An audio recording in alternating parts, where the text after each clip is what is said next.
What's up, you guys?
Hi, everyone. Hello. There we are. Sorry, Drew and I were in the wrong room. It was my fault because you were just in there talking to another student. I just It's hijacked definitely it. not Drew's fault. The professor should know what room he's supposed to be in. Come on, man. You're not taking the fall for that one. Thank you. Hi, Nisha. How are you, Chris? Hey, Joe, how you doing? What's up, you guys? Good, nice to see you. Hi, Andrew. Too. Hello. How's it going this week? Good. I love your blouse, Anisha. What's it say? It says cancel everything in Coca-Cola's font. Yeah. Don't you feel that way sometimes? Yeah, I bought this right before the pandemic and it was, yeah, it became true. You bought it before the pandemic. That looks Right. like something that would have come Yeah, out in the middle of it. yeah, right before the pandemic. You know, I've got to get one of those for my backdrop. And when I turn it on, my students know I'm just going to cancel all the assignments, cancel all the classes, all that stuff, right? How is Design Studio 2 going? Good. Real good. What are you guys working on in there? What's your first project? The first project is that actually we're doing exercises right now. So we're on our last warm up for Okay. has to do with we have to do something dealing with laughter, matter of fact. Oh, really? Mm-hmm. Do you know, one of our students did almost well, not his whole thesis on it, but he was a performance artist. And he did quite a few projects about laughter. And one was he and a friend got up, they scheduled a like a lecture hall, and they had a bunch of people come in, and they just stood in front of everybody and laughed for 10 minutes. And then that was the end of the performance. That was it. That sounds like very awkward funny, and I would love that. It was super awkward funny. And I'll tell you a quick story. I went and saw a friend of mine in London, and the first night we got there, we went to the London Film Festival. And there was a short movie, and it was about people getting on a bus in Paris, just like on their way to work. And everybody was super grumpy. The first 5 or 6 minutes is just like panning back and forth and tight close-ups about everybody looking kind of grumpy, and nobody's really happy. And somebody starts to laugh, and he can't stop laughing. And then the person next to him starts to laugh. And then you can see what's going to happen here. Within about 3 minutes, everybody on the bus is laughing. Now, when that's happening, everybody in the audience that I was in started laughing. And at one point, the bus driver goes, he's cracking up. He's like, I'm so happy. I don't feel like doing anything else today. Do you guys want to go to the beach? And so they all take off and go to the beach.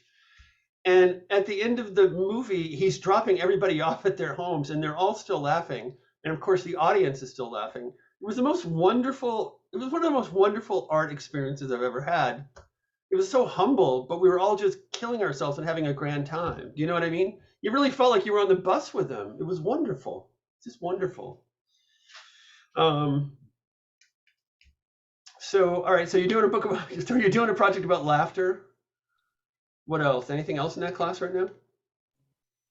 I just made me think of, if I tried to do that, I feel like nobody else would start laughing. It would just be me, and it would just be so awkward. But Yeah. That's awesome. Yeah, no, it was just a great story though. Really good stuff. So, yeah.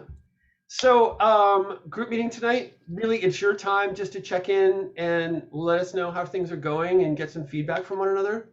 I really enjoyed our individual meetings last week. I hope you found them useful, and we can keep switching off on those. Who'd like to go first tonight? And even if you don't have a lot to say, it's still good to just check in. I can go. Great. All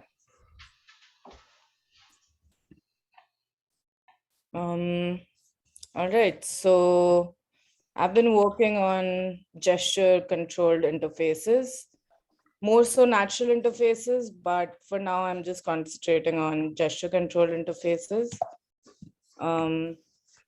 So this week's revelation was that I realized I have two sides to myself. One is this artistic side, and one is the designer side of me. The artistic side is more about creating immersive experiences, be it visuals or audio. And it's more about just having fun with it and letting people into my world of creativity. And the designer side of me wants to solve the issues and the problems that I see, and also work on creating connections, which I feel is needed at this hour. So that was my realization this week. So the progress this week was mostly technical, a little bit of thinking, but I wanted to see if I can implement these ideas that I have, which are like gesture controlled interfaces, if I can technically implement these ideas. And so the major thing that I was working on was TensorFlow and machine learning. So what if the computer could recognize our gestures? So the major programming language that I was using was P5.js and JavaScript. So I worked on, you guys must have seen in Studio, I implemented the drawing with the hand gesture and also creating music. So that was my progress this week, and also keeping up with what's coming up in the market and contemplating more about what the scenarios could be when it comes to gesture controlled interfaces. Like, let's say, controlling, like we discussed in Studio again, controlling interfaces which are which can bring about heat disasters, and then using interfaces with like sticky food fingers. You don't have to kind of touch a tangible device. You can do it with gestures. driving controls, and like various other things. So that was my progress this week. And going forward, the upcoming weeks, I'm going to keep diving deeper into what the technology holds. How can we implement gestures into devices? Keep reading papers on what the advancements of the field are. And this is for a later part where I'll try to actually make real life use cases and see how things work with the users and testers. And also keep making things as I go forward, because that's the only way to know if things are going to work or not. So yeah, that was my progress this week. Okay, Anisha, can you go back to the first page, please? Yeah. First of all, I kind of want to make it a new assignment for everybody to do a page like this that says this week's revelation, in hopes that you'll have one. Maybe we won't always have one, but I love what you've done here. Can we just talk more about this a little bit? Just unpack it before you open it up for conversation. Just unpack this a little bit more for us. All right. I would have So thought there's more than two sides to you, frankly. yeah, definitely. There are more than two sides, but then the two sides that I love the most and I want to explore further, along with the technical side of it, is like I have this artistic side, and I have realized like gaining all these technical skills and wanting to solve problems that like takes years in big organizations, I individually can do so much. But like the artistic, I can experiment with all of those technology into the artistic side of it, and that's manageable for me, and I really have fun doing that. So I'm trying to implement all these things that I might as a designer in real life, but I'm trying to implement those things at this point as an artist, just to experiment with things and see how things actually work. So, and also as a designer, I'm thinking of the scenarios that it could be used in for like solving problems in real life. So So on the artist side, you list visual stimulus and auditory stimulus. Are those because those are the two senses that you sort of you think about the most yourself as an artist? yeah, so Okay. that's what I'm trying to work on. Like, how can gestures control visuals and audio? And yeah, I mean, I'm trying to blend it all together Good. there. Okay, great. Thank you, Anisha. All right, comments, questions, thoughts? Yep.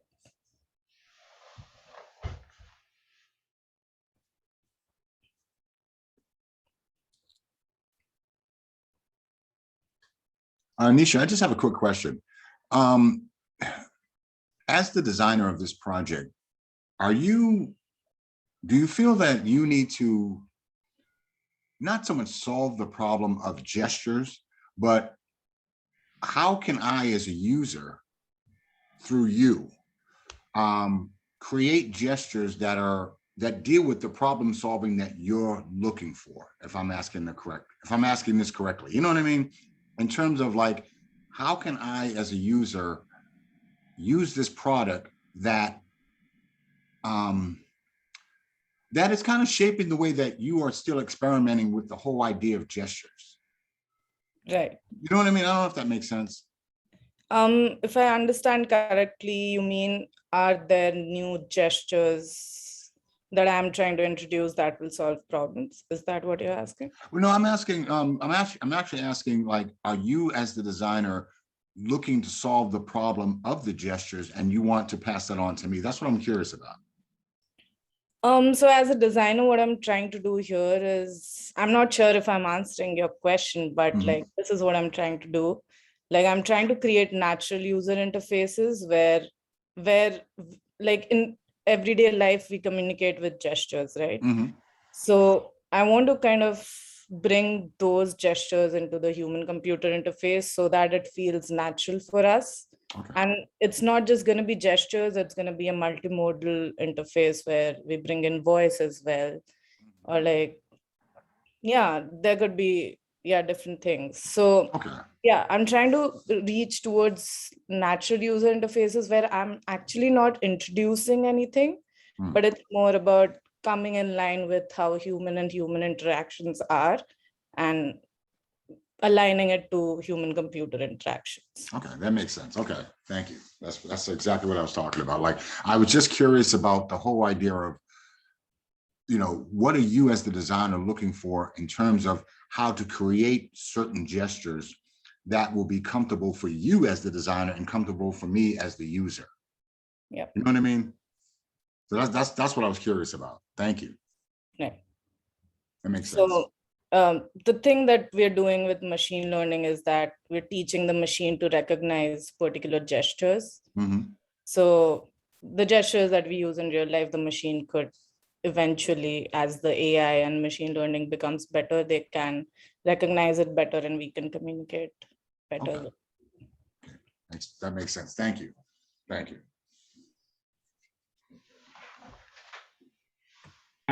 I think, Anisha, what you said about like the dichotomy between you being like a artist and a designer, I think my natural reaction is to be like, well, design is an art, right? Like that is your art. But I think I get what you're saying, which is like you have this side of you that's like doing the research and trying to like build this, and then there's the side of you that's trying to create an experience using it. Yeah. If that's right. And that's like kind of what I'm getting from that. And I think that makes a lot of sense because you can make something and not have an application for it, and like showcasing it in a way that is really interesting. And I know like what you've shown us in the other class with music has been really cool to see because it kind of puts that experience in real life. And then you showed you talked about the like putting your hand over like a hot pan because you can't touch the pan, right? Because you're cooking. That's like an application for this technology. And whether you're an artist or a designer, you're like thinking of those experiences and maybe even creating some of them. So that was my thought about it. I think that sounds really, really good. Yeah, I'm glad you got it. Yeah, I think so. Quick question. Everything that you just like answered for Chris, would that ultimately, do you think, make a user experience that its purpose is for entertainment or for practical use, or both, you think? I mean, let's think of a real life scenario. You use gestures to communicate both casually and formally. So it's like you can use it for entertainment as well. You can use it for like actual real life applications, like let's say driving controls. That's not something that I at this point can go ahead and implement. So that's why I'm trying to implement these technologies into like music and art that creates fun. I mean, that gives me joy. So, and that's something that I can actually achieve. So for now, I'm concentrating on entertainment, but then going forward, it's more about real life applications. But it can go either way, however you choose it to be. Cool. Yeah, it shouldn't matter, right? At the end of the day, Yeah. it should be used where it's appropriate to be used. I'm sorry, I'm just really enjoying the gestures you're making as you're speaking right now, Anisha. I do that a lot. I love it, and I honestly think it's something that I've noticed you hardly ever see on Zoom, and I think that's part of the reason why it feels like such a flat communication experience. Yeah. And you're not doing those gestures just to explain things to us. It's not like you're doing sign language. You're doing it to enhance the things that you're saying and the intonation of your voice Yep. and the cadence of your voice, and all those things build a much richer sort of communication experience for us. And that's the reason why you should be doing this with gestures too. It doesn't have to be just one thing that's happening. It could be multimodal, all these things happening at the same time. It's funny you mentioned about like cars. Cars are, it's fascinating because in many ways, cars are an interesting laboratory for everything to do with dynamic media right now. The screens that you're seeing on the new cars are crazy. Have you seen the one in the new Mercedes? It's the entire dashboard. It's the entire dashboard. they've got an experimental car that's essentially it would be the autonomous one, and essentially the entire interior of the car is a screen, and you could move your data screens anywhere in the car that you wanted to, but you do it making physical gestures. So they're really trying to figure this stuff out, and it's interesting because the gestures that we used to make to say turn the stereo up were like this, but now it could be on your steering wheel. It's more like a button. It just goes up or down. And so it used to be that our gestures were intimately related to the tools we had, but now they're not necessarily related. So for example, I think in one of the Audis, it might be a BMW, you can go like this, and that'll turn the sound up, but there's no reason to do it that way anymore. They could just as easily do that, which is probably a clear indication of raising the sound. Do you know what I mean? But we're stuck to that old model of the knob that we're not even using anymore because you can just do a gesture. So like I'm really excited about what you're doing because there's just so much fresh research you can do here. That's why I think I mentioned user research as well. That will come into the later parts, because a gesture for me might mean something else for you. So there's this universality. I don't know if that's even a word, but yeah, there's that common ground that we need to find when it comes to gestures, because it's so like wide, it's so variant. I don't know. Yeah. Yeah. It reminds me of all those Avenger movies where everybody's doing this and that all the time and constantly. It's that, it's so overhyped and overplayed, but it is sort of interesting. And it really looks like choreography to me most of the time when I see it, yeah, that's great. Really, really cool stuff. That's actually what I was going to say, Joe. The choreography bit was also, I'm having audio problems, so I missed the first half. I'm sorry, Anisha. But I have an idea of what you're doing, so it's okay. I really appreciate that your process is prioritizing the harmony of current communication systems, and it's working parallel to that. Like working to sort of like merge, maybe not like co-inhabitate like the space. Funny, the space. Without, because I think we have this tendency historically of like, oh, we're working on this new thing in order to obliterate or eliminate this old thing. And I actually encourage you to look into anatomy and kinesiology and like natural human movement, because you could be adding a new, like thinking about generation, like if you created a new way of co-working all of these communication systems, you could be creating a new generation of children that have a way better understanding of their body than anybody before us has. And that's, I mean, I've always found that super beneficial, being aware of my body. So like being able to instill that in everybody, it allows people to live in the moment a bit better, which is a problem that we tend to have with technology anyway. So happy to chat with you about that, but it's fun. I love it. Definitely. We'll connect. Thank you. Yeah. Yeah. Really interesting stuff. I hope, I think it'd be really interesting for you to try just some very weird, wild interfaces just for fun. And what's beautiful about this is you could easily mock it up using simple videos to make it look like you're really doing something.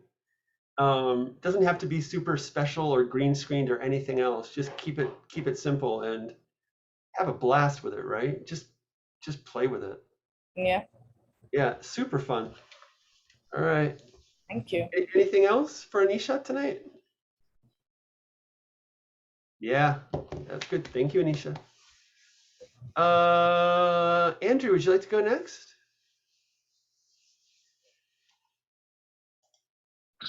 Okay, yes, I'd be happy to. So my week was all about research.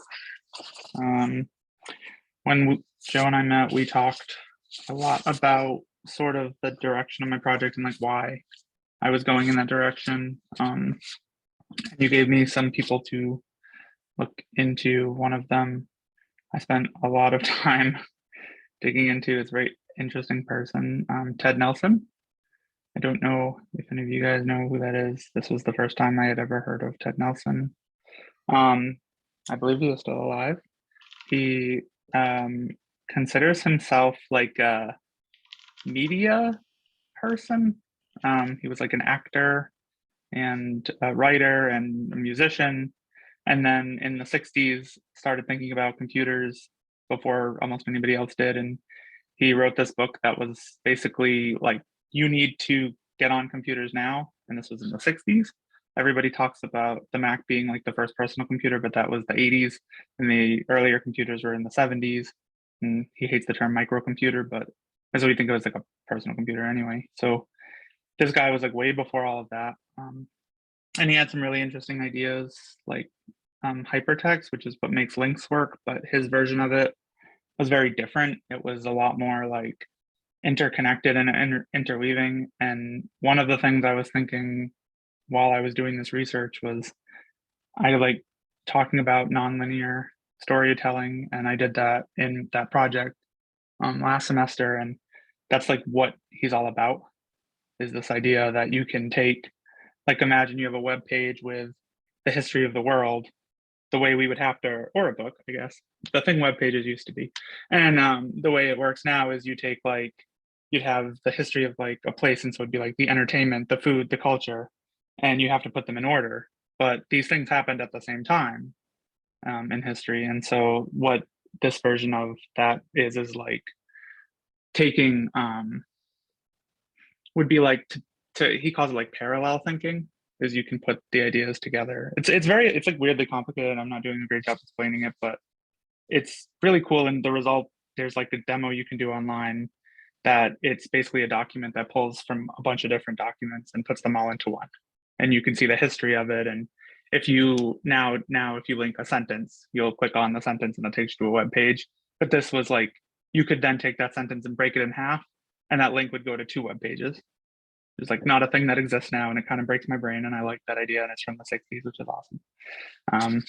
So that got me into sort of thinking about, and I'm not done with that. I did download his books, and they are the most a paper thing can be to being nonlinear. So that was interesting to figure out how to read, but it's pretty cool. And his books are awesome. They're basically zines because he like drew pictures in them and wrote them. It's amazing. But yeah, that got me into a lot of other sort of similar stuff that I had known about, different like versions of interfaces that are like that. I was thinking of like, there's this newish thing called the Microsoft Loop, and it's basically like a software that you can use to take part of an Excel document and drop it into a Word document, and everybody's chatting in the document. And it's like, if you edit the Excel document, it gets updated over here and it's linked. And then I was doing research into, there was this concept for a computer that you could rewind, like a VHS tape. I thought that would be kind of interesting. It was before the internet, so it would have been easier to do. But anyway, so there's these like conceptual computer systems. And so I've been looking into those and trying to understand them and the people who make them. And Ted Nelson talks a lot about kind of his inspirations and the people that he came from. But when Joe and I talked about it, I was talking about this idea of like outsiders, and how a lot of them are the outsiders were the people who designed the original computer systems. And when they did that, they had done it not to create like machines that we could use for work or for education. Like Ted Nelson talks a lot about how you can't really learn anything on a computer nowadays, which is probably not literally true, but the way that they work is not necessarily intuitive. They're designed to do school, not to do learning, if that makes sense. But yeah, so thinking about kind of why computers are the way they are today, it's because they went from these like niche things that outsiders created to a bigger, more industrialized, capitalistic thing. I've been reading this Capblox book, which is about how capitalism took hold of graphic design and how to get out of it. And it's another book that's just like full of pictures and is really good. That Fish told me about. And then the last thing is all of these thoughts. And this is, I realize, just the like verbal version of that mind map I gave you guys, but it's good. We're getting there. But it's the last thing is Joe had suggested like writing a manifesto, which I thought was great because it reminded me of the Unabomber. And so I've started kind of writing that. And it's sort of weird to be like, I have thoughts about these things, but I sort of approached it in a linear fashion of like time and thinking of like from when I was a teacher, writing about like education and what I learned there. And then when I was younger and I wanted to be a cartoonist and thinking about that. And like, there's all these weird things. I was telling Joe when I was 14, like I found a book about Macs. It was like a For Dummies book and just became obsessed with it. And that was like the first time I ever cared about a computer. Everybody in class got to see my Mac collection the other day. So you guys all know it goes deep, but my nerd humor. But like, yeah, so I started writing it out. And like at this point, it's very I mean, I draw a lot in my notes, but it's very like not visual. It's very much like just like research based, lots of drawings, but they're essentially just text notes that I'm compiling and trying to build, get my thoughts out, figure out what the nugget is. So that is where I am at, I think. Great. It's exciting. You've covered a lot of territory in the last week. Yeah. And Andrew, for the record, don't ever apologize for not feeling like you can explain Ted Nelson, because he could never do it. Yeah, he makes a lot of YouTube videos and likes to talk about stuff. I'm not sure he's the clearest speaker. They're the most grandiose things. And I remember I've shown them to many DMI classes, and we all get done watching them, and he goes, and that is hypertext. And we all like, what the hell did he just show us? The demos are just preposterous, you know? And he worked on that thing for 30 years, and there's almost nothing to show for it. Yeah, it's Almost the longest vaporware in history. Oh, yeah, yeah. That's what they say. Did you get a copy of Computer Lib?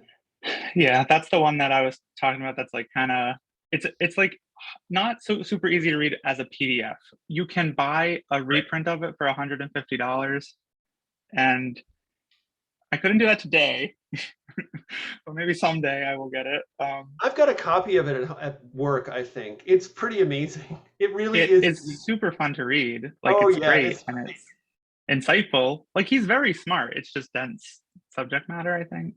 He's smart, but he's also he's an absolute reactionary, and everything is just incredible. You know, he's absolutely tailor-made for people who get on YouTube and just wave their hands at you for He's 20 mad. Yeah, and it is so interesting. But even the fact that he'd write a book called Computer Lib, I mean, that goes to show you where his head was politically at the time. Mm-hmm. And a real outsider. And he saw possibilities for the computer that a lot of people weren't seeing, which is great. Yeah. He just never made much of it. But it's like that idea of computers liberating like your mind, or like being he says he's a systems humanist. So like humanists care about people, but he cares about creating systems for people and enabling them to do it themselves, which I think is like great. He's like an interesting robot. But yeah, you can easily download. He has 2 books. I was trying to pull it up to tell you what the other one's called, but yeah, you probably know. Dream Machines, Computer Lib Dream Machines. Yeah. And if you want an abridged version, I'll try to find it. But Wired magazine did about a 20-page article about him. That would be awesome. I would also like to see this, because I think really interesting. It's really interesting, Simone, and like the idea of like how somebody's brain works, like thinking about thinking, and that's what I really like about this subject. I can't believe I did not know that this person existed. That sentence that you just uttered, like a systems humanist, and like the idea that we're building systems to benefit people. I mean, that's essentially what designers do, right? In a way. Yeah, solving problems for humans. Mm-hmm. Nobody cares about humans more than we do. Anyway. I care about robots. Here's a link to this Wired article. It's really worth Very it. long. It's very long, but it's really well written. It's pretty exciting, and it's a great picture. It's a great picture of the early history of interactive thinking and experiences with computers. Because he's thinking about this stuff long before anything was possible. It just, you couldn't do anything except make a game, program a game for yourself or stuff. But anyway, I just love that. He's a real radical, and does he hate the typical educational Cool. system in the world? Yeah, he just rails on it all the time. I have to agree with him most of the cases. Yeah. I had a poetry teacher who told us that school was preparing you for prison. And it, like, again, like, I don't think I hate it as much as he does, but it broke me a little bit. I was like, oh, Yeah. I see there's some points were raised. Yeah. Do you know who Ted Nelson's parents were? I think it must be an actor, because I was listening to an interview and he was talking about his dad as a movie star or something. So his dad was a film director, Ralph Nelson, Okay. but his mom was the famous one, Celeste Holm. She was a very famous actress in the 40s and the 50s. So yeah, you're right. He comes from a world of people who make believe for a living in their lives, and I think he just was really always thinking about that. So yeah, he said that like directing, like programming was like acting, but what he does is more like directing. And he talked about how when he did it, people didn't like what he had to say or something, but when Steve Jobs did it, they did, something like that. yes, it's because Steve Jobs actually produced something that people could Right. put their hands on and use. Yeah. And had strong opinions about design and things, and understood, but like opinions that matched what people wanted. Yeah. But I had a boss in the early days of the computer field who said, like, what was interesting about those early days were computers just attracted all these outsiders, all these, for lack of a better word, weirdos who saw possibilities there that the actual engineers didn't see, which is pretty fascinating, right? So yeah, that's like kind of the nugget that I'm trying to think about through these like examples of great people, and Joe definitely helped giving me this like really strong thread to follow. But like when it was like, why are you interested in this? I was like, well, because I'm like a weirdo who found computers and was like, oh look, my people. That's like a. Did you tell everybody that story? You sort of mentioned it in passing, tonight, but did you tell them the story? Sure. Now, when I was, Good. I guess I was thinking like 14, my family went on a vacation. It was, you guys know that when about my uncle who died, and it was like the first vacation we took right after that. So everyone was really miserable and nobody wanted to do anything. And we like sat in a hotel room for a week. And then like on the last day, my mom was like, we should go shopping.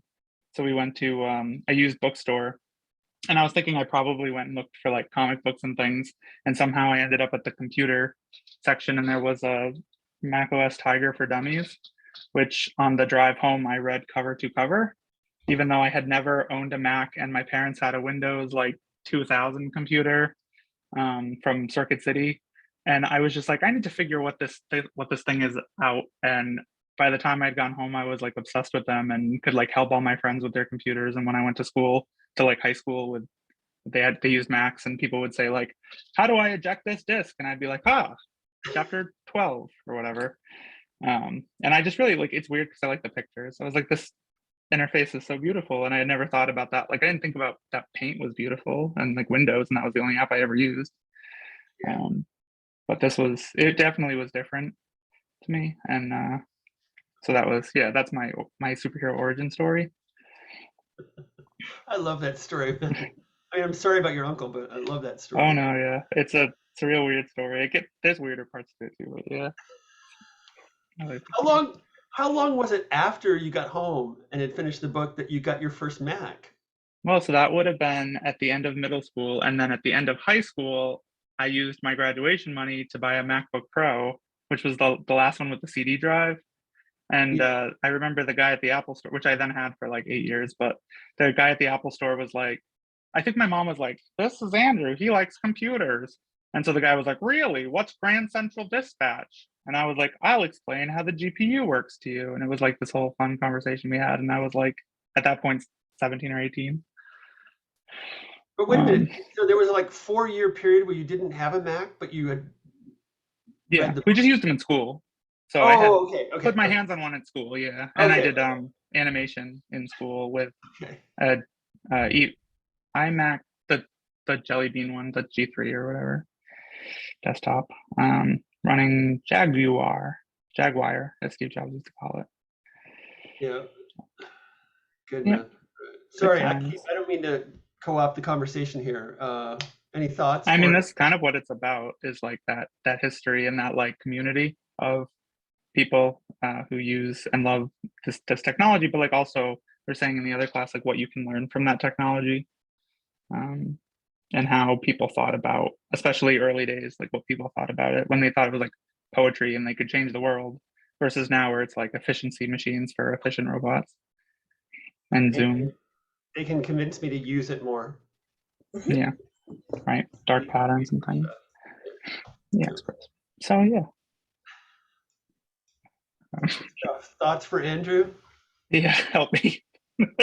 Yes. What do you have an inkling of what you want from this? Like from a impact maybe, or even just a project perspective? Like what are you hoping for? What do you want to build? What do you want to do? I think right now I've been kind of going between the two ideas. The one was sort of this storytelling idea, and the other one is more recently I've been thinking of like, and they're similar, but like creating. I've been reading a lot about these experimental things, and I've been like, what is it like? What would it be like to conceptualize some of these? Like, what would these be like today? What if instead of VHS rewinding my computer, I was doing it? Like, what would that be like in 2022 or whatever? And so, sort of what the project ideas I'm thinking of are still twofold. It's like, what if the storytelling aspect of like, what would computers be if they had followed this route down and they worked really well for humans? And then there's the side of the like, instead of trying to fix what we have now, what if we went back and did it again or tried it? And it's not that I'm trying to actually like do these interfaces or solve them. I think it's sort of at this point still just like understanding them and understanding the people who made them. That's sort of my two simultaneous directions. Mhm. Okay. I have a question. Like, we are so trained to be in a linear train of thought that would you like, do you have examples of how non-linearity might help in telling a story for that matter? Yeah, I was thinking like one of those, I know part of this project is you have to talk about your past projects. And it made me think a little bit of when we did that one for Jan last semester, where it was the timeline of the guy the one who did the like tools or whatever, like the apparatus. And I was thinking of how, so what I had done for that is I made his life, or like in the history of media, but as a game of life, like the board game, so that when it crossed over, you could see where, like, understanding that this guy had lived like 20 years before the internet, or that he lived, that he was like 80 years old when the digital camera was invented. Like, I thought that by overlapping these simultaneous events, it gave me a lot of context. So that thing of like nonlinear or parallel, the word is like that they use a lot is parallel, I think allows you to see things and understand things in a way that you don't when you're looking at them up here and then down here. That makes sense. Yeah. I could think of other like future applications of it, but that was one that I was thinking like literally I did in that class, and to a small degree.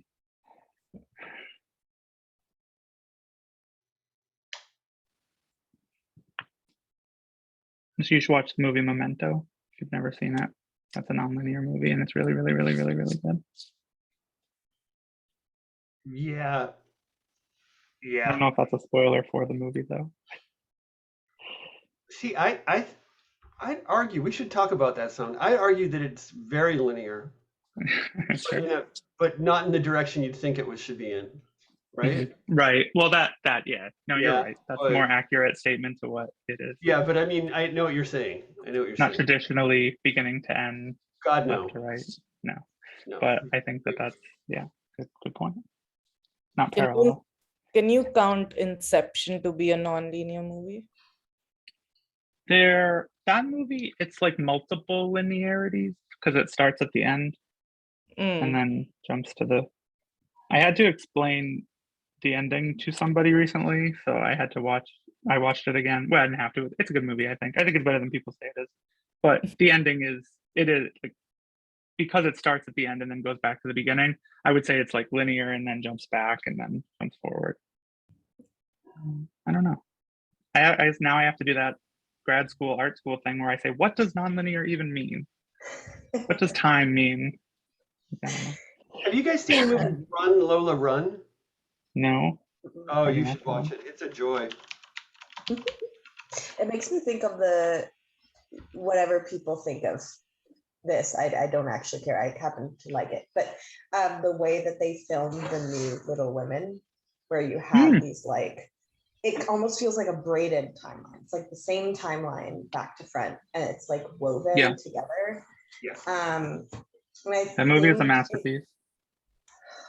I cry every time I watched it, and I've watched it 5 times. It's like postmodernism, the movie. It's so beautiful. And yeah, well, we could talk about that for an hour alone, but it might be a useful structure for you, though, when you decide to visualize what you've learned, interweaving the history of the computer with your predictions for the future, or even your speculations of what you'd like to see. And so that you could do those like flashbacks to the references that people who don't have a familiarity with the computer's like history, or even people who do, but it's so plentiful that they're not really sure what you could be referring to. Like that story element could be great for you. I really like that. Yeah, because I mean, thinking about writing a book, like I'm gonna have to write my thesis book, but I think even before then, kind of compiling all of this information, like history, future, theory, into like one, it seems very complicated right now, I think, because I'm still thinking of it as linear. But like if you were reading about the history of computers and you get to the first like, the first like time somebody tried to do online learning, or on computer, not online, offline learning, I don't know what you call that. I think being able to like, I've sort of imagined it in a digital sense of like, I click on that link and it opens up on the side I'm like moved over, and now I can read a little bit about that and then jump back, and I'm not out of context.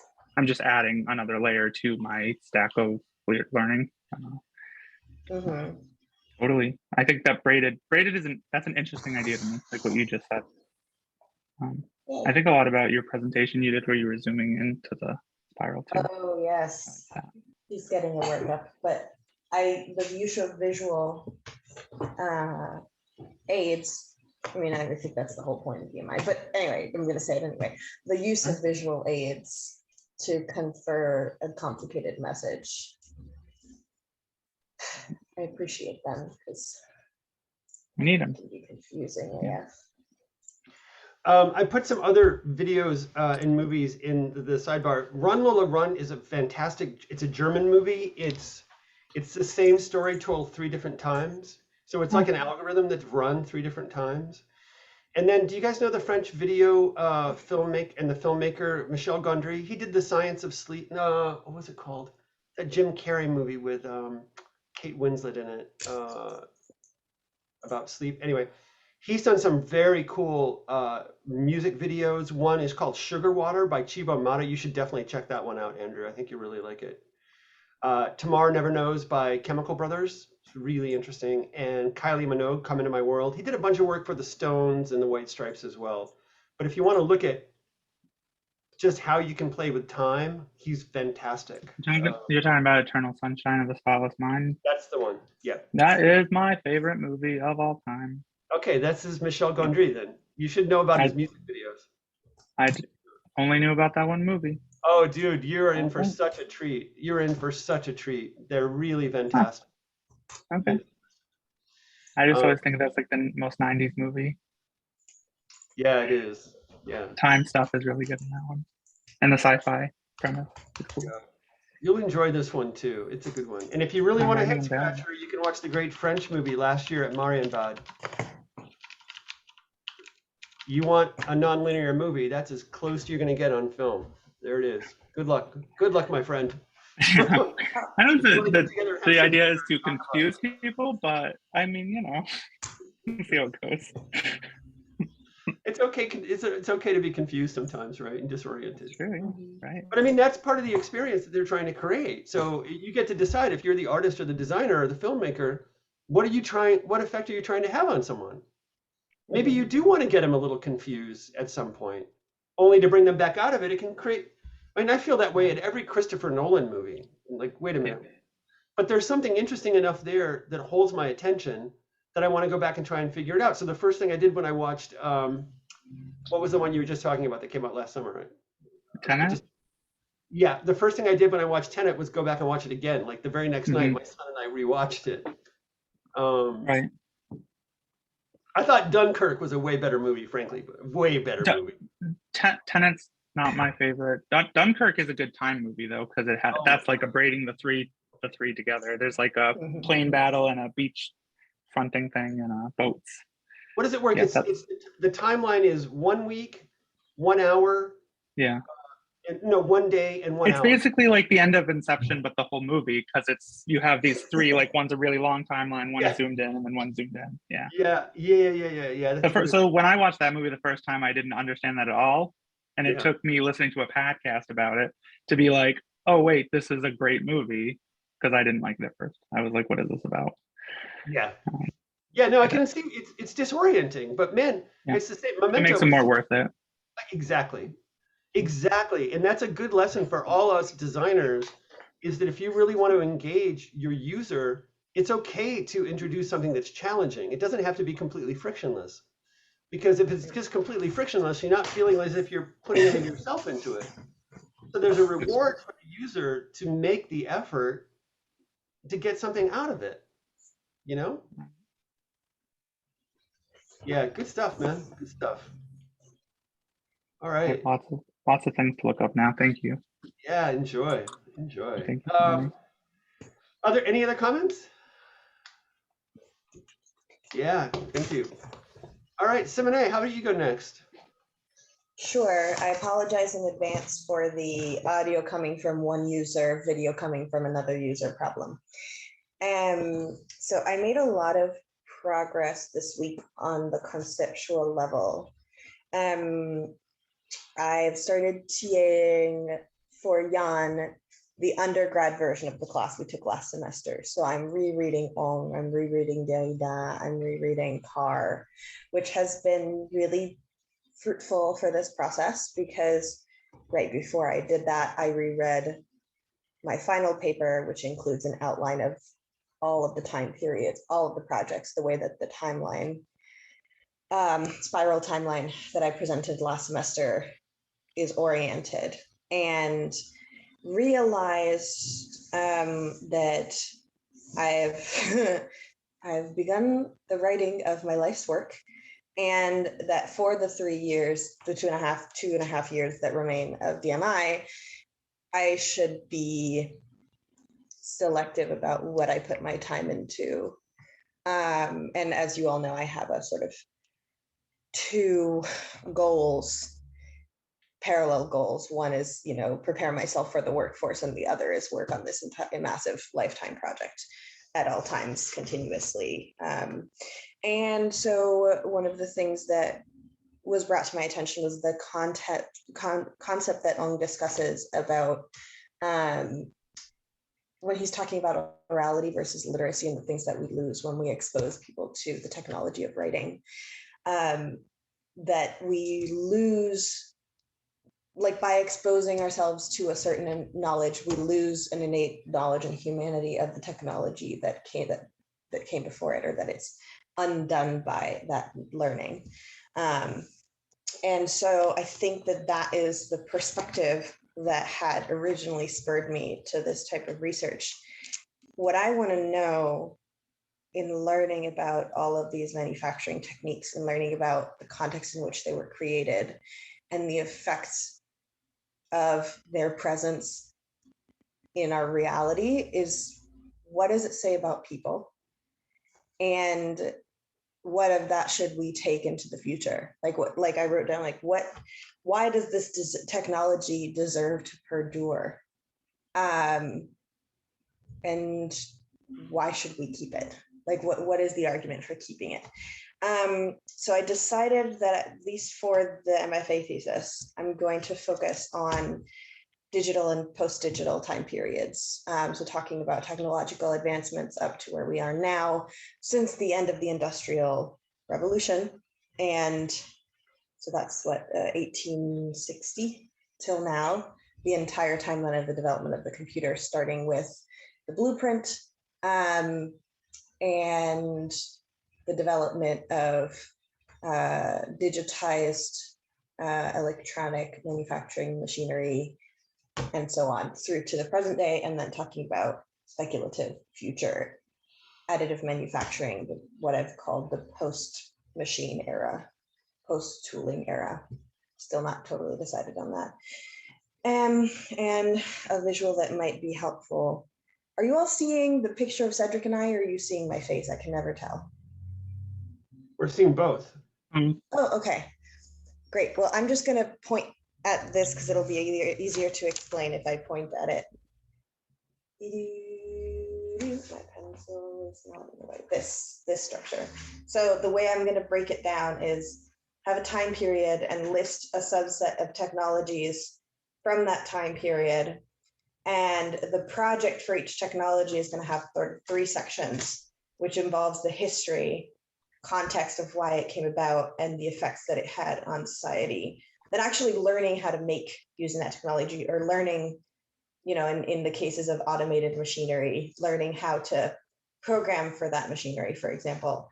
And then there's going to be the part where I use what I've learned to make something using that technology. Excuse me, Simone, I order. apologize. I can't, I'm only seeing the picture. I apologize. I'm just seeing the picture. Sorry. Not the product. Gotcha. There's another of me that looks like I'm pointing at a notebook, like another person.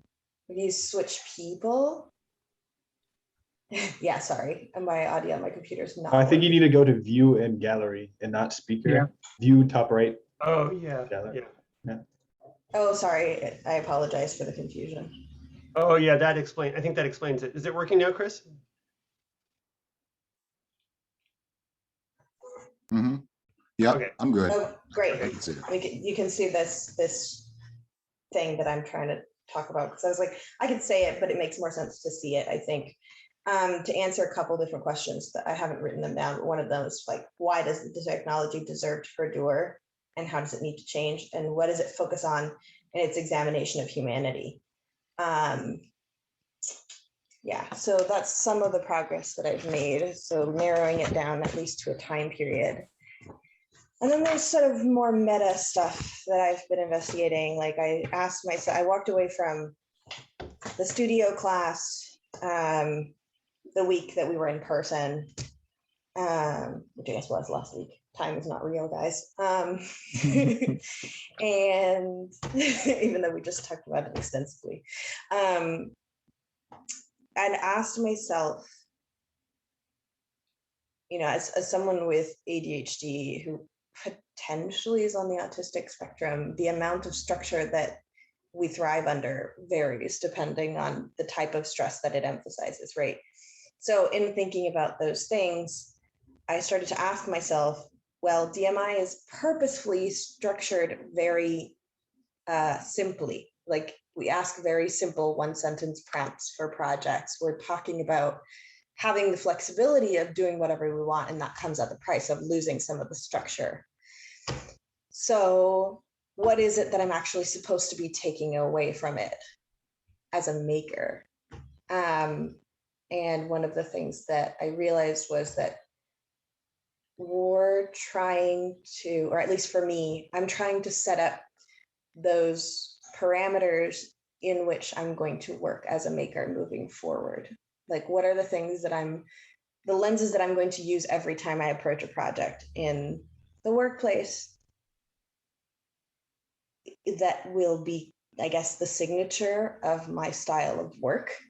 And then the other thing is that I'm being provided the freedom to redefine the topics that I thought I came to study here in the first place. And so one of the things that I sat down and started writing in my rather lovely thesis notebook is what is industrial design in like the widest sense of the question? What is design in the widest sense of the question? And what definitions do I want to take moving forward as I go through my thesis, as I go through getting a job, as I go through moving into this new career that will define how I perceive anything that I learn, or define how I discern how to perceive everything I learn. I don't have answers, but at least I have more questions. So that's the progress I have achieved this week. I feel pretty happy with it. I think I'm shifting my perspective from making something that I feel like feels like what I should be making or thinking, to trying to create that sense of wonder and curiosity that I feel by being here and the people that read and look at the things that I do, regardless of whether it's pretty or finished looking or polished or whatever, which is new for me. I think I've been working on being pretty and polished and finished and artistic for a long time. So I'm looking forward to that raw part. So, thank you, everybody, for listening.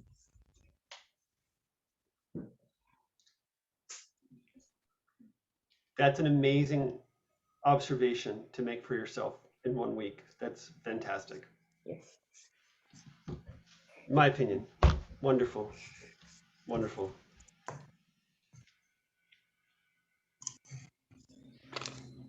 So thoughts for Simone?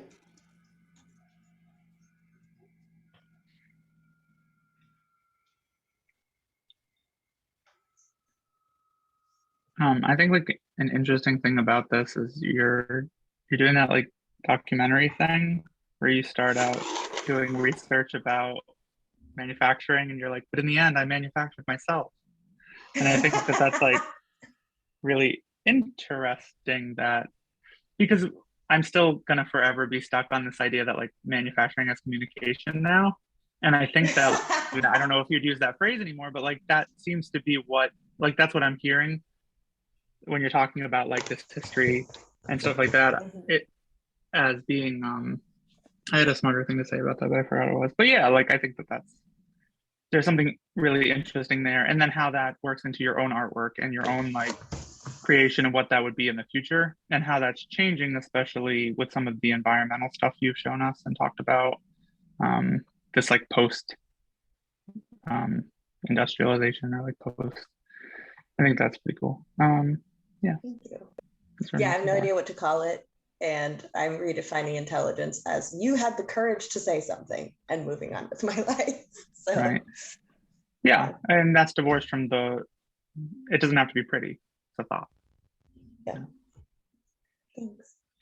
I'm excited. We put too much pressure in the art and design world on pretty. Yeah. And not nearly enough on process.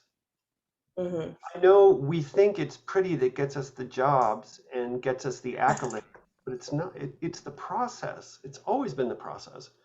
Especially if you want to step into a world and work on the kinds of problems you guys are thinking about. Pretty is only useful in that it gets people to interact with something for you or to accomplish some other goal, right, for the experience. Otherwise, it doesn't matter. In and of itself, it's worthless.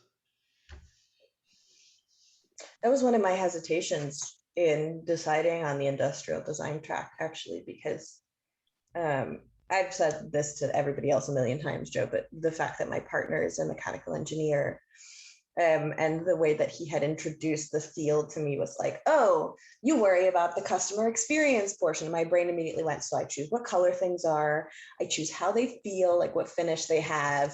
And it just felt very shallow to me, when what I really want to do is, you know, put on the Carhartts and the snow boots and do the digging in the middle of the winter conceptually, you know, and like create something new for the sake of it being new and different, rather than something that appeals to somebody with a wallet. I don't know. Yeah. Which is tough, Yeah. because we still have to be marketable and hireable to make things like that. So It wasn't you that I was talking about the shakers with, was it? It wasn't. sounds familiar. It could Do not. you know I don't anything think it about- was. Do you know anything about the shakers? Have you It rings studied a their work? Verville bell, but I have no idea who they are. So they were one of many utopian sort of communal religious sects in the 18th and 19th century in the United States. They were one of the most egalitarian. It was done by attraction only. So the unfortunate but famous story is that they didn't allow, well, they didn't encourage or allow sexual relations between people at the commune. So they weren't having any children, and the children weren't required to grow up to study Shakerism. But they were a group of inveterate manufacturers, and they made their living by making. Their furniture today is among the most beautiful examples of American furniture ever created. They adopted technology as they needed it. They Do created, they have another name? nope, it's just called the Shakers. But Okay, I would 'cause strongly recommend you take a look, because they were Yeah. manufacturing, and their whole communal economy was based around manufacturing of mostly chairs, furniture, and brooms and stools. The reason I ask is because I'm pretty sure my mom has a dresser, or like a suit of furniture that I actually repaired this summer. Yeah. Because, and the reason it like comes to my mind is because it's literally the most exquisite. Yeah. Like finishing, like joining, excuse me, joining. Like there's no, you can't see the nails, you can't see That would be the nothing. Shakers. Yep, that would be the Shakers. And they didn't design it to charge a fortune for it. They designed it because everything in their lives was based on they believed every expression of human experience was an act of spirituality and an act of respect towards God. So they often talked about the idea that they were, you know, when they built a chair, they built it with the understanding that an angel would use it, sit in it. And if you think about how that completely changes your idea of aesthetics, compared to just making it for somebody with a wallet, which is what you were just saying. Yeah. So, you know, they eventually die out, but there is a Shaker Village in New Hampshire. It's fantastic to go to. And beautiful examples of their architecture you can find online, but their furniture, there's many books about American, it's honestly, in my opinion, it's the greatest furniture that you'll see in American history, in my opinion, but you should really take a look at it. The more I think about it, because they were a manufacturing community in many ways. They were just set up. I'd forgotten about this. I don't know why I didn't mention this to you last week. Check it out. You'll enjoy it. Our brains are like that. Yeah, you'll enjoy I it. will. Sorry, I feel like I'm doing way too much of the talking tonight, you guys. I don't mind. When we're talking about how manufacturing and like architecture and what it means beyond just the building of it, what stuck out to me in what you said was like when you're talking about how when we advance the technology of how we manufacture and how sometimes we filter out the old to go in with the new, and like what does that mean about humans? What does that mean about us? That's what stuck out to me, like the psychological element to it. Mhm.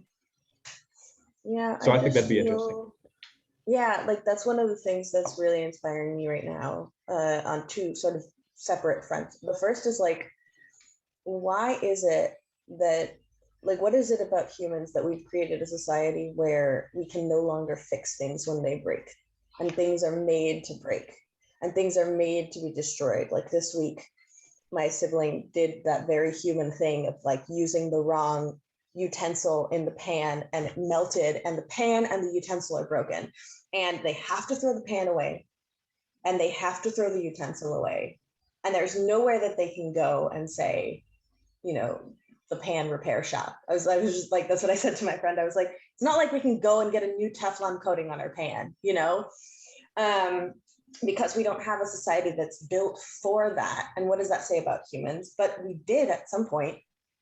One of the more interesting bits of research on the Bronze and Iron Age is that people are unsure when the Bronze Age ended, because there was so much remelting and reusage of the same bronze that we don't have enough artifacts in any location, because this is before sort of like the beginnings of trade and globalization between societies, to determine when it ended.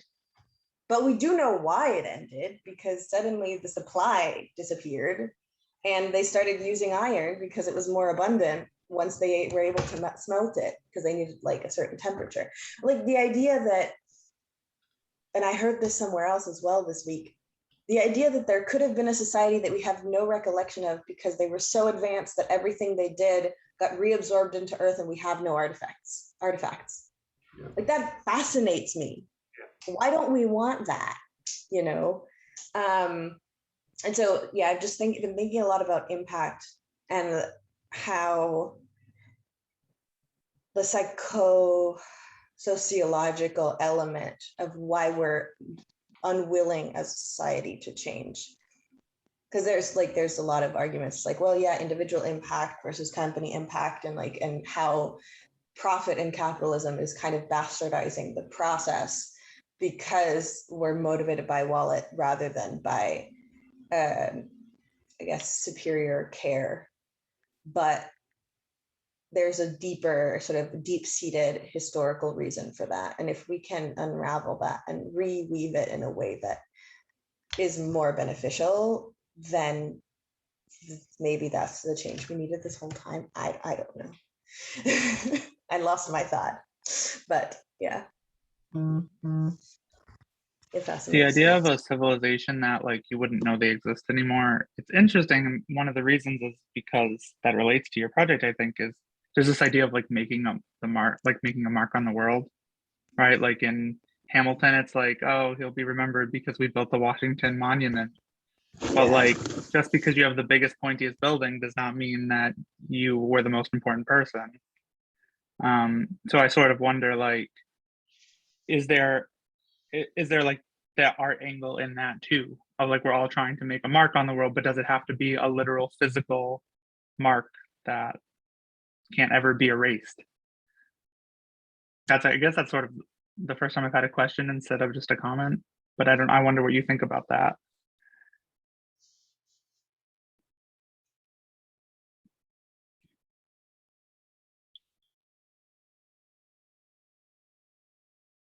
All right, Simone.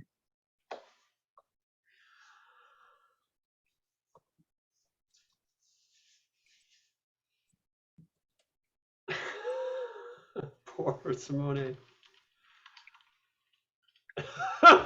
It was brilliant. It was brilliant. Yeah, gestures.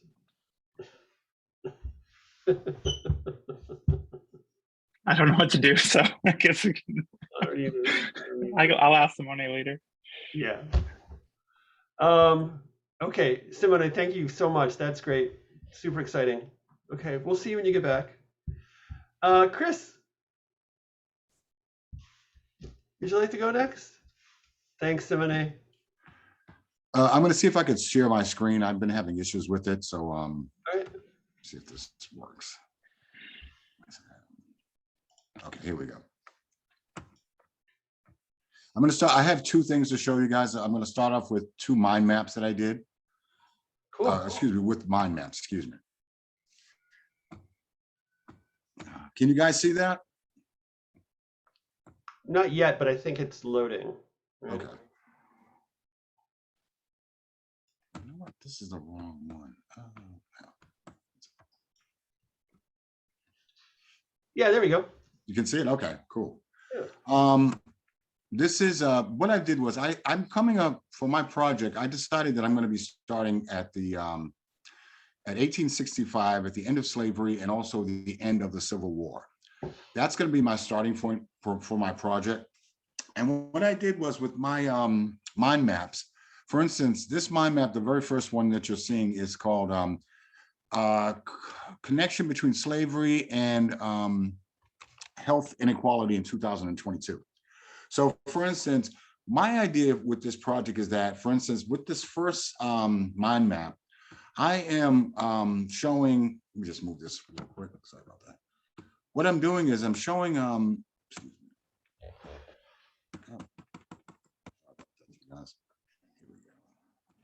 this mind map is the first one I'm going to show. And this was the one I was doing at home where I'm basically, for instance, PTSD is going to be my focal point, one of my focal points out of the three mind maps. And around, as you can see, as you go around, you'll see obesity, depression, heart disease, cancer, COVID-19, high blood pressure, sickle cell, heart attacks, and ADHD and ADD. And what I'm doing is with this, I'm showing basically these are the disease, these are the diseases and heart and ailments that slaves got, but also the conditions that made these things possible. So for instance, my focus for PTSD, for instance, with this mind map, with this one here, is I'm basically showing, as you can see, I kind of built into it more. So I'm kind of like, these are the diseases right there. These are the reasons why they're happening in the first place. And then around here is where I'm looking at, I can't see it too well. I apologize, you guys. But I'm showing basically what's happening that brings on PTSD. And PTSD, for instance, but also in this one, I'm looking at, as you guys can see, health ailments then, and then health ailments and health inequality right now. So for instance, I know it's kind of hard for you guys to see because I did these mind maps at work. And what I'm trying to do basically is show how, okay, we can start with this one. For instance, PTSD, and then the folks who get sick with these different diseases where it's hereditary. But at the same time, what I've got going on around here is what happens on the plantation. So for instance, when you see to your far right, to your far left, family separation, suicide among slaves, families bought and sold, racism, excuse me, and then over things that are going on also to your left as well. So I'm bringing out the reasons why Black people get PTSD. It's built into the system, but at the same time, it's also your surroundings bring on the PTSD. So for instance, when I go to this one, for instance, this is another idea that I had about a family tree and genealogy.